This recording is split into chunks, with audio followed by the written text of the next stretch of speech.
할렐루야. 날이 몹시 덥습니다. 이제 조금만 더 잘 참으시면은 원래 더 건강하게 날 수 있을 것 같습니다. 세상의 각각의 기관마다 그 기관을 나타내는 표식이 있습니다. 거창군 기관마다 갈 때 우리가 보는 것은 사과가 그려진 마크입니다. 거창이 사과가 유명하니까 사과가 그려진 곳은 거창군 산하기관이 있구나. 경찰서 파출소 가게 되면은 포도리 얼굴이 다 있죠. 이거는 경찰이구나. 글을 모르는 사람도 또 멀리서 글이 안 보이는 사람도 그 표식을 보면은 그 기관을 알게 됩니다. 그럼 교회의 표식은 뭐겠습니까? 교회의 표식은 십자가입니다. 그런데 이제 바깥에서 보는 건 십자가지만은 교회의 내면적인 표식은 제가 보기에는 예배하고 기도하는 것이 바로 교회의 내면적인 표식으로 생각이 됩니다. 근데 그것도 또 한편으로 생각해 보면은 예배하고 기도하는 것이 꼭 기독교인들만 할까? 그렇지는 않습니다. 모든 신앙이 다 그 안에 형식 또 이런 건 조금 다르지만 다 예배하고 또 기도하고 하는 행위들은 다 있습니다. 그렇다고 그러면은 우리 기독교인들의 기도, 오늘 기도에 대해서 살펴볼 텐데, 기도가 세상 사람들의 기도와 무엇이 다르고 어떻게 달라야 되는가 하는 얘기를 좀 나누고 싶습니다. 먼저 오늘 누가복음 11장 이 본문을 통해서 먼저 우리가 읽을 수 있는 것은 하나님의 아들이신 예수님도 늘 일상적으로 기도하신 분이라는 것을 우리가 분명하게 봐야 됩니다. 1절에 보시면 예수께서 한 곳에서 기도하시고 마치심에 제자 중 하나가 여짜오되 주여 요한이 자기 제자들에게 기도를 가르친 것과 같이 우리에게도 가르쳐 주옵소서라고 그렇게 청을 하는 모습입니다. 여러분, 복음서에 보시면은 예수님께서 기도하신 장면이 여러 군데 이제 보도가 되고 있습니다. 그런데 무슨 내용을 기도하셨는가 하는 것은 한 곳에서만 기록을 하고 있습니다. 예수님이 늘상 기도했다는 것은 복음서 곳곳에 나타나 있어요. 그런데 어떤 기도를 했느냐는 것은 겟세마네 동산에서 십자가를 지시기 직전에 기도하신 그 기도의 내용만 성경이 보도하고 있습니다. 예수님의 기도의 내용 보도하고 있는 대로는 여러분 아시는 대로 십자가라는 엄청난 그런 그 사건을 앞에 두고 예수님이 너무 힘이 드니까 아버지 이 잔을 내게서 할 수만 있으면은 좀 멀리 해달라고 그렇게 하나님 앞에 간절히 기도하신 끝에 예수님이 하신 최종적인 기도는 그러나 제 원대로 마시고 아버지의 원대로 아버지의 뜻대로 하옵소서 하는 기도로 마감을 합니다. 예수님의 기도의 핵심되는 내용이 아버지의 뜻을 구하는 기도고 또 오늘 본문과 관련해서 우리가 예수님의 기도 속에 얻어야 될 공간은 하나님의 아들이신 예수님조차도 기도가 일상이었던 분이라는 것을 꼭 기억하셔야 됩니다. 하나님의 아들인 예수님이 기도하셨다라는 것은 우리 성도들은 마땅히 기도해야 된다는 내용입니다. 오늘 우리가 기도하는 자리로 다 부름받은 사람들인데 성도들의 기도는 세상 사람들의 기도와 특별히 다른 점은 예수님의 기도를 통해서도 확인할 수 있고 오늘 여기 2절에도 그것을 이제 확인시켜 주고 있습니다. 기도의 내용, 주기도를 오늘 다 살필 시간 없습니다. 2절에 보시면은 기도를 가르치면서 예수님 하신 말씀이 아버지의 이름이 거룩히 여김을 받으시오며 나라가 임하시오며 아버지의 나라를 구하는 기도를 가르쳤습니다. 아버지의 나라가 임하라는 기도는 아버지의 통치 속에 아버지의 왕권 속에 왕이신 하나님의 다스림 속에 내가 먼저 들어가고 내 교회와 내 이웃과 우리가 사는 세상이 아버지의 다스림 속에 들어갈 수 있는 곳이 되도록 기도하라는 얘기입니다. 나라가 임하라는 것은 왕이신 아버지의 뜻이 이루어지는 것을 구하라 이 말입니다. 바로 이 지점이 우리 성도들의 기도와 세상 사람들의 기도의 극적인 차이입니다. 세상에 조금 전에 얘기했듯이 모든 종교 속에는 다 기도 행위가 있어요. 근데 그들의 기도는 결정적으로 자기의 욕망을 이루는 수단으로서의 기도입니다. 탑을 돌든지 돌을 쌓든지 간에 그 기도 행위가 다 자신의 복을 구하는 것. 그러나 예수님의 제자들의 기도의 특징은 아버지의 뜻을 구하는 기도고 하나님의 나라가 임하도록 구하는 기도입니다. 그게 이제 결정적으로 차이가 나는 거죠. 자, 그런데 오늘 우리 얘기를 좀 해야 됩니다. 우리 나라의 성도들, 특별히 우리 거창영락교회에 속한 여러분들은 지금 기도를 놓고 볼 때에 우리는 양극단 사이에 놓여 있습니다. 양극단이라는 것은 한쪽 편에 기도 만능주의가 있어요. 모든 것이 기도 때문이라고 다 해석해내고 얘기하는 그런 기도 만능주의자. 이들은 심지어 학생이 공부 못하는 것도 시험 못 친 것도 네 기도가 부족해서 그렇다. 그렇게 말해냅니다. 이건 사실은 좀 너무 과한 얘기입니다. 기도와 관련이 있을 수는 있지만은 공부 게을리 해가지고 시험 못 친 것을 네 기도 안 해 그렇다 이런 얘기는 기도 만능주의자의 사고입니다. 한편에서는 그런 기도 만능주의를 얘기하는 사람이 있고 또 그 반대편에는 기도 무용론이 있습니다. 내가 예수 믿고 잘 바르게 살면 됐지. 매사에 기도 그러느냐. 그냥 내가 하나님 말씀대로 사는데 또 하나님이 나를 보살펴주고 내가 얘기하기 전에 하나님 내 필요를 다 아는데 내가 그렇게 굳이 기도하는 자리로 자꾸 나오라고 그래 강요하느냐. 그냥 사는 거지. 이런 사람들의 생각을 우리는 기도 무용론이라고 얘기해 보십시다.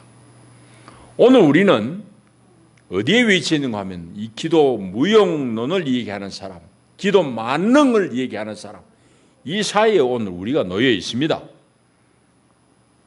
자, 그래서 이 갈등 속에 우리가 놓여 있지만은 오늘 본문을 통해서 우리가 분명히 알아야 될 것은 우리는 기도하는 자리로 나와야 된다는 얘기입니다.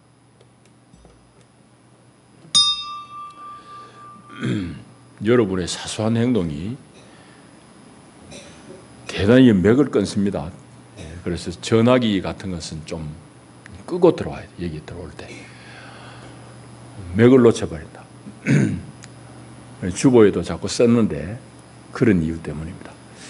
자, 그래서 우리는 예수님의 본을 쫓아서 기도하는 자리로 나와야 되고 또 그분의 뜻을 쫓아서 그분의 뜻을 구하는 기도를 드려야 되는 사람들이 바로 성도들입니다. 그런데 오늘 우리의 얘기를 하자면은 저와 여러분 다 마찬가지지만은 기도하는데 사실은 게으릅니다. 우리가 기도하도록 다 부름받았고 예수님의 본을 쫓아서 기도해야 되는 것은 분명한데도 불구하고 우리의 기도가 게으르도록 만드는 결정적인 이유가 뭘까 하는 질문을 해봐야 됩니다. 여러분 스스로 해봐야 돼요. 제가 보기에는 우리 기도가 게을러지는 결정적인 이유, 다들 조금씩은 차이 나겠지만은 이 한 가지 점에 있어서는 공통점이 있습니다.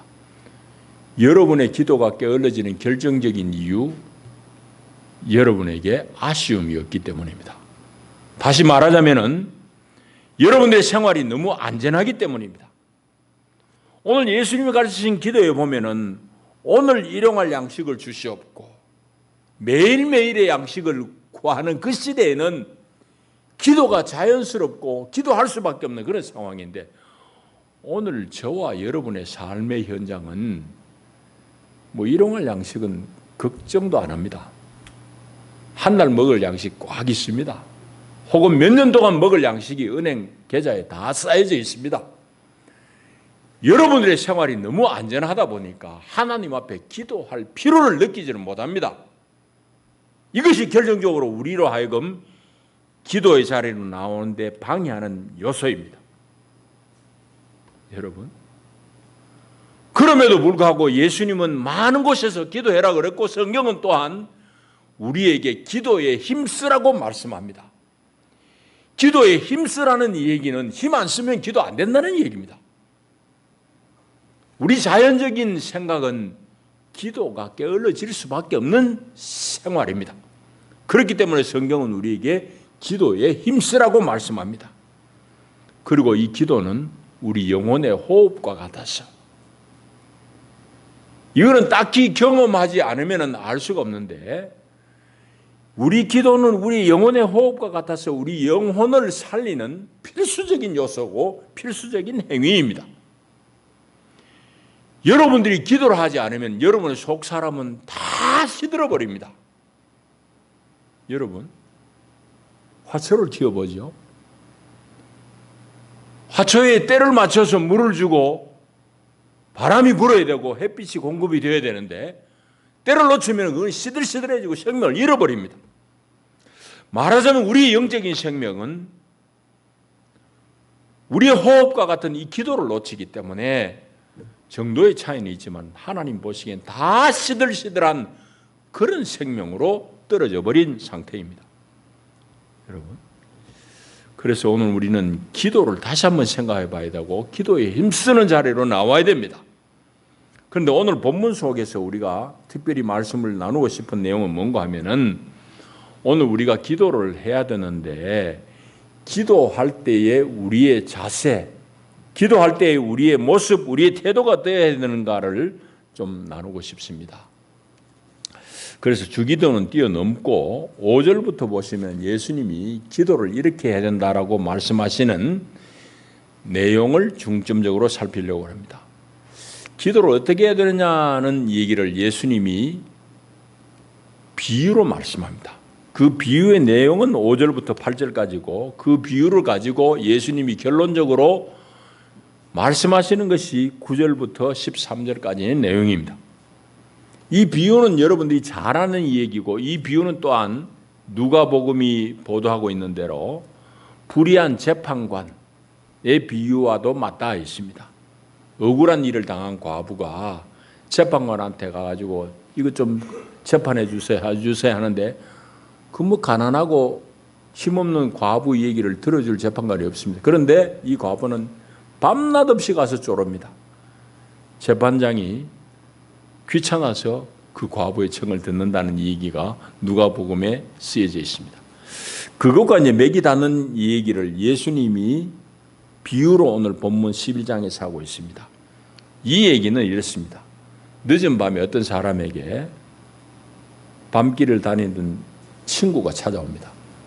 더운 지방에서 낮에 다니기 어려우니까 해진역에 이제 어디 이동을 할 텐데 여행하다가 친구 집에 와서 하루를 묵으려고 하는데 해진역에 왔는데 갑자기 뭐 대접할 음식이 없습니다.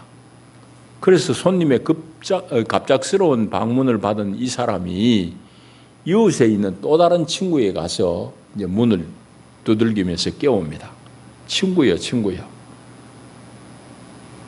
늦게 미안하긴 하지만은 내 친구가 갑자기 방문했는데 내가 대접할 음식이 없으니까 빵 3덩이 좀 다오 하고 친구에게 부탁을 하니까 친구가 변명하기를 내가 지금 일어나서 등불을 켜고 뭐 빵을 찾아가 주고 이러면은 여기 지금 한 방에 자는 우리 식구들 특별히 우리 아이들 다 깰 것 같아서 내가 못 하겠다고 그렇게 대답을 한단 말이지. 그래서 친구라고 그래서 밤에 찾아온 사람에게 다 그 빵덩이를 찾아줄 수 없지만은 8절의 말씀은 간청함을 인해서 일어나 그 요구대로 들어주지 않겠느냐라고 예수님이 비유로 말씀합니다.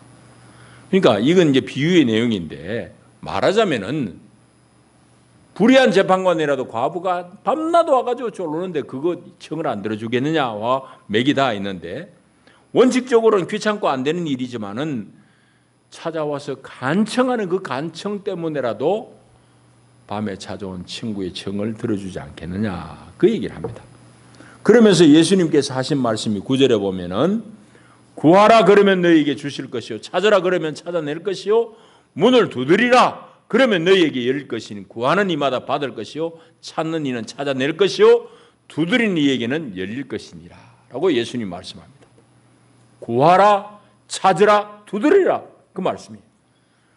구한다는 것은 일상의 기도일 테고 찾는다는 것은 특별하게 주님 앞에 마음을 정하고 간구하는 것일 테고, 두드린다는 것은 주님 앞에 가까이 나가서 주님과 친밀함 속에서 진지하게 주님께 내 필요를, 내 요구를 아뢰는 것일 것입니다.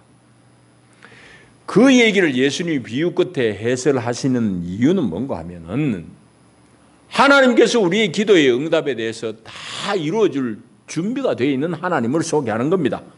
그 뒤에 이 얘기도 또 나오잖아요. 11절부터 보면은 너희 중에 아비 된 자로서 아들이 생선 달라고 그러는데 뱀을 주는 아비가 있겠느냐?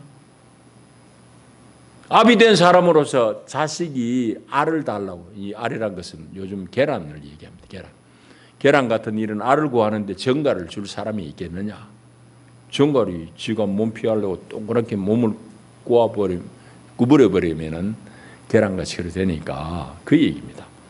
그래서 아들이 생선 달라고 그러는데 뱀 줄 애비가 없고, 아들이 계란 달라고 그러는데 정갈을 줄 애비가 없는데, 이 육신의 아비 악할지라도 자식에게 좋은 것 줄 줄 아는데 하물며 하늘에 계신 아버지께서 우리에게 좋은 것 성령을 주시지 않겠느냐, 그 얘기를 예수님이 맞아 하고 있습니다. 그러니까 이 얘기에 담겨진 이 그 비유의 말씀을 풀어서 전하시는 예수님 말씀의 핵심은 뭔가 하면은 하나님은 우리의 기도를 기다리고 계시고 우리가 구할 때 하나님은 기꺼이 응답해 주시는 하나님임을 말씀합니다. 하나님은 우리의 기도에 준비되어 있다는 이 말씀입니다. 그런데 마지막으로 보면은 마태복음은 이제 좋은 것을 준다고 그랬는데 여기 누가복음에는 하늘 아버지께서 구하는 자에게 성령을 주시지 않겠느냐, 기도하는 이에게 성령을 주신다고 말씀합니다. 여러분, 누가복음을 쓴 누가는 사도행전을 쓴 사람입니다. 사도행전하고 누가복음하고 공통적인 그 맥이 통하는 핵심 단어가 뭔가 하면 바로 기도입니다. 기도. 사도행전은 중요한 대목마다 기도가 나와요. 사도 바울을 파송할 때도 기도. 바울이 아시아에서 전도 여행을 하는데 유럽으로 건너가게 된 것도 기도. 전부 기도가 그 중간중간에 나와요. 그러니까 누가는 기도에 대해서 깊이 인식이 있는 사람입니다. 그런 누가가 마태와 똑같은 이 내용을 기록하면서 마태복음에는 애비가 악할지라도 자식에게 좋은 걸 줄 줄 알거든 하늘에 계신 천부께서 구하는 자에게 좋은 것을 주시지 않겠느냐라고 쓰는데 누가는 성령을 주시지 않겠느냐라고 씁니다. 그 얘기는 무슨 얘기인가 하면은 우리가 기도를 하는데 성령 안에서 성령을 받아 기도해야 된다는 것을 포함하고 있는 내용입니다. 여러분, 우리가 조금 전에 얘기했듯이 기도 무용론 앞에 노출되어 있습니다. 기도를 그냥 간구하는 거예요. 이거는 사실은 보면 우리가 엄청난 손해를 보는 겁니다. 그럼 무슨 얘기인가 하면은 여러분들 알아듣기 쉽게 지금 이 얘기를 하고 싶은 거예요. 여러분, 세상에서 여러분이 사실은 제일 필요한 건 뭡니까? 돈이잖아요. 돈이 여러분들 힘이 되고 여러분들 능력이 되는 시대예요. 그래, 아까도 얘기했듯이 우리가 기도에 게을러지는, 기도를 방해받는 결정적인 이유는 내 통장 속에 일용할 양식 정도가 아니고 1년, 2년 먹을 양식이 다 재려 있기 때문입니다. 그러니까 하나님 앞에 나와서 우리가 간절하게 기도를 못하게 방해하는 거죠. 여러분이 통장 속에 있는 여러분의 잔고가 여러분의 능력이라 생각되니까 하나님 앞에서 정말 우리가 간절하게 기도를 못하게 되는 거예요. 근데 사실은 그거는 기도는 알고 보면 하나님이 우리에게 주신 영적인 최고의 무기예요. 영적인 최고의 재산이 바로 기도라고. 그런데 우리는 통장에 돈 빠져나가면 신경이 곤두서지만은 어느 정도로 곤두서느냐. 여러분 예를 들어서 우리 돌아가신 구원사님 한 분이 한 해는 그 보이스 피싱에 엮여가지고 한 7천만 원 돈을 잃어버린 적이 있어요. 여러분 이게 예사일이냐고. 돈 갑자기 자기 통장에서 돈 7천만 원이 인출돼 나가버렸는데 이거 어떻게 하겠냐고. 온 사방으로 쫓아다니는 거 아니에요. 그거 되돌려봐 한다고. 결국 그걸 세월이 한 1, 2년 걸렸습니다. 법원까지 가가지고 나중에 돈을 돌려받았어요. 여러분 통장에 돈이 보이스피싱에 의해 가지고 그렇게 뺏기고 나면은 사방팔방으로 다니면서 여러분 그걸 어떻게 막을까 궁리합니다. 근데 사실은 여러분들이 기도에 대해서 무관심하고 기도를 등한시하는 것은 하나님이 여러분들에게 주신 최고의 영적인 무기를, 영적인 재산을 잃어버린 건데 그거 여러분 눈이 안 열리니까 그거 예사로 생각하는 거예요. 그거 다 뺏기고도 그냥 허허거리고 사는 거예요. 여러분 기도를 놓치면은 통장에 돈 뺏기는 거 이상 여러분이 뺏긴 겁니다. 마귀에게 다 뺏기고도 뺏긴 줄도 모르고 사는 거예요. 그게 바로 오늘 여러분들의 상태입니다. 그래서 기도가 정말 중요한 거구나. 기도가 나의 최고의 영적인 자산이구나 하는 것을 알고도 기도를 못한다고 그러면 그건 참 심각한 문제겠지만은 대부분은 그게 영적인 자산인 줄 모르니까 기도하기를 게을리 하는 거예요. 근데 혹간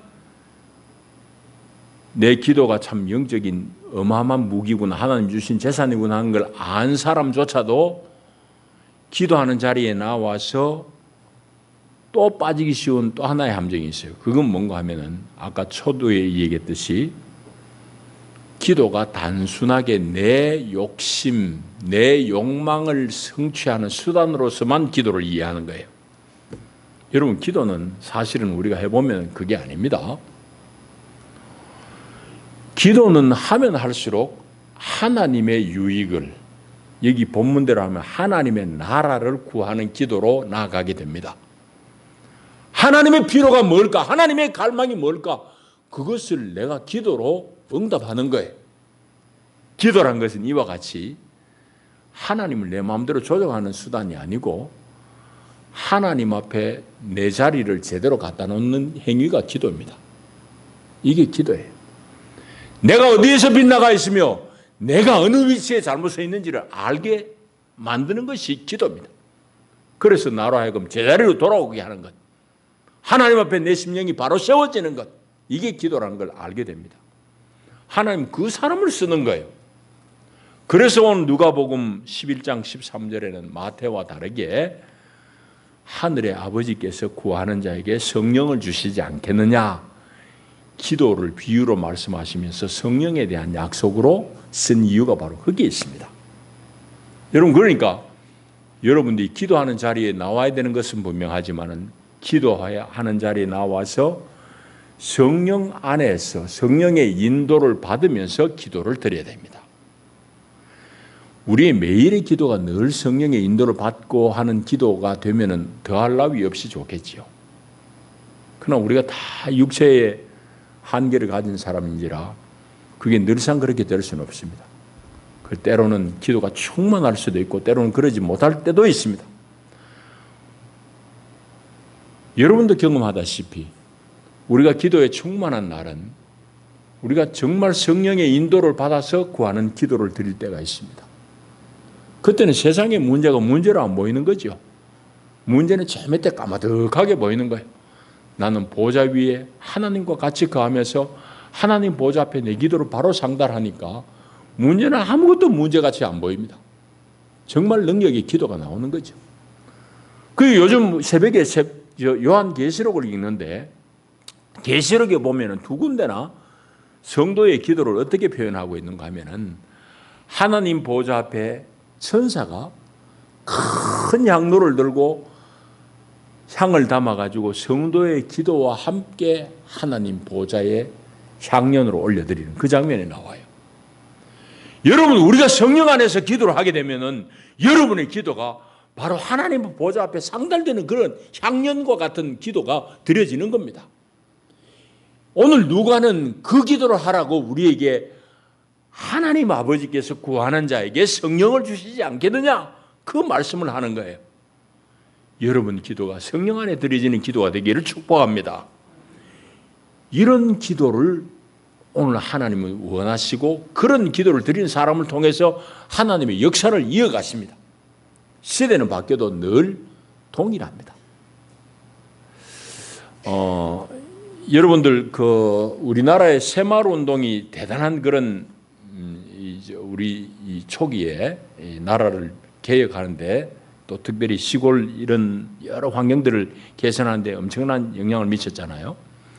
여러분 새마을 운동을 설계한 분은 사실은 뭐 대통령이 하긴 했으니까 대통령의 위대함도 있지만은 업적도 있지만은 사실은 그 새마을 운동 설계하는 분은 유태영 박사라는 분입니다. 그건 여기서 멀지 않은 산 너머 임실 골짜기에서 자랐던 분입니다. 유태영 박사는 소망교회 다니시는 분인데 제가 전도사로 있을 때 그분을 모시고 한번 그 간증 집회를 한다고 이제 차로 소망교회 오후에 모시러 갔다가 왔다 하면서 한참 얘기를 나눴어요. 그런 얘기가 너무너무 감동이에요. 그분의 삶은 뭐 기도의 삶입니다. 너무너무 깡촌해서 아버지는 뭐 노남병 없어가지고 나머지 머슴살이 하는 집에서 8남매 중에 6번째 낳았어요. 그러니까 자식이 많은데 그 뭐 가난한 집에 공부나 시키겠어요? 8인데 6번째인 유태영이라는 얘가 총명하니까 그나마 국민학교 보냈어요. 초등학교 보낸 겁니다. 그 초등학교를 마치고 중학교도 바로 못 들어가가지고 농사 짓는데 그 임실에 독지가의 도움을 받아가지고 18살인가 늦게 중학교를 졸업해요. 공부하고 싶은 마음은 불 같은데 너무너무 집이 가난하니까 농사 도와야 될 일이 급하니까 그래도 공부하고 싶어가지고 18에 고등학교 가려고 이제 서울로 와가지고 그때부터 구두 닦기 온갖 날품팔이 다 합니다. 근데 그분은 소년 시절에 초등학교 5학년 때 자기 마을에 교회가 세워졌는데 교회가 세워진 그날부터 새벽기도 안 빠지고 나갔다고 그래요. 온 집에서 뭐 천덕꾸러기 8명 중에 그 뭐 하나니까 저 말쟁이 가까우니까 천덕꾸러기. 그런데 교회 가니까 예수님이 자기를 사랑한다는 얘기를 하고 하나님 자기를 복 주시려고 하는 하나님이 계신다고 그러니까 얼마나 좋아요. 그래가지고 그 어린 소년이 국민학교 5학년 때 교회 세워질 때부터 교회를 다니는 거예요. 새벽기도 다니고. 그 습관이 이어져 가지고 서울에 고등학교 다니려고 서울에 와가지고 구두 닦기 할 때도 역시 새벽기도는 끊이지 않고 나간 분. 그래서 근근히 어떻게 밤에 야간학교 이제 다니면서 대학을 들어가고 그러다가 자기 꿈이 생기고 그러니까 공부는 더 해보고 싶었는데 도대체 뭐 받쳐주는 데는 없고 덴마크 국왕에게 편지를 써요. 그 편지가 그대로 상달이 돼가지고 한두 달 뒤에 답이 옵니다. 유학의 길이 열리는 거예요. 그 얘기 길게는 할 수 없습니다만은 덴마크에 가서 우리 가난한 농촌을 어떻게 개혁해 볼까 하는 생각으로 갔는데 이미 덴마크는 너무너무 잘 사는 나라예요. 그래 거기서 공부를 마치고는 농촌을 어떻게 운동을 실제로 하고 있는지 보고 싶어 이스라엘로 다시 옮겨서 유학합니다. 그런 얘기 끝에 이제 청와대에 알려지게 되고 새마을 운동을 설계하는 그런 자리에 나와요. 대한민국을 근대화시키는데 아주 밑거름이 된 분이 바로 유태영 장로입니다. 여러분 정말 어디에 의지할 데 없잖아요. 아무데 어디에 빌붙을 데도 없잖아요. 하나님 한 분 믿고 나가는 거예요. 여러분 그 가난한 산골의 소년 그 유태영이라는 소년을 하나님 들어서 쓰는 거예요. 기도할 때 그에게 꿈을 주고 기도할 때 하나님께서는 그에게 길을 열어주시고 하나님 그렇게 하시는 거예요. 여러분, 세상은 바뀌어도 시대는 바뀌어도 하나님이 사람을 쓰시는 원리는 언제나 동일합니다. 하나님이 성도를 이끄시는 방법도 동일합니다. 하나님은 기도를 통해서 성도에게 신비한 힘을 주시고 또 길을 열어주시고 세상을 이기게 하시고 넉넉하게 극복해내게 만든다 이 말이죠. 그래서 그 기도하는 한 사람을 통해서 가정을 바꾸게 하고 세상을 바꾸게 하고 나라와 민족을 바꾸어 가시는 것이 하나님의 역사입니다. 여러분, 그러므로 여러분들의 지금의 상황을, 지금의 형편을 탓하지 말고 지금 상황에서도 감사하면서 여러분들이 믿음의 기도를 드릴 수 있기를 축복합니다. 하나님은 그 가운데 여러분들에게 신비한 하나님의 능력을 보여주실 거예요. 하나님은 그 사람들의 기도를 통해서 오늘도 역사를 이어가십니다. 여러분들이 하나님 손에 붙들린 하나님의 사람이 되고 싶어요? 아니면 여러분들의 힘 가지고 아둥바둥 용 쓰다가 하나님 앞에 가지고 꿀밤 맞는 사람이 되고 싶어요? 그런데 우린 대부분 막 대충 그냥 내 먹을 거 있으니 막 이래 살다가 천당 안 가면 안 되니까 천당 가는 보험금 정도로 내 신앙생활을 합니다. 여러분, 참 안타깝잖아요. 내 은행에 돈이 털리면은 어떻게 해서라도 그걸 막아내려고 애를 쓰는데 여러분 중심에 주신 하나님의 영적인 자산, 기도는 다 놓치고 불편한 줄도 모르고 살아요. 정말 안타까운 일이잖아요. 예수님께서 기도를 가르쳐 달라는 제자들에게 이렇게 기도하라 하시면서 예수님이 가르치신 핵심은 하나님의 뜻을 구하는 기도요. 그것은 성령 안에서 되어지는 일이기 때문에 성령을 구하라고 성령을 주신다고 말씀합니다. 하나님 앞에 나와서 기도하며 성령의 인도를 쫓아 하나님 앞에 간구하는 여러분들이 되기를 축복합니다. 기도합니다. 주여, 우리의 미련함과 우리의 우매함을 불쌍히 여기시고 기도하는 자리에 속히 나오게 하시고 기도함으로 하나님의 권능과 능력과 하나님의 신비한 영광을 보게 하여 주옵소서. 기도함으로 우리의 모든 어려움과 문제들을 넉넉히 극복하며 세상을 이기는 성도들이 되게 하옵소서. 예수님 이름으로 기도하옵나이다. 아멘.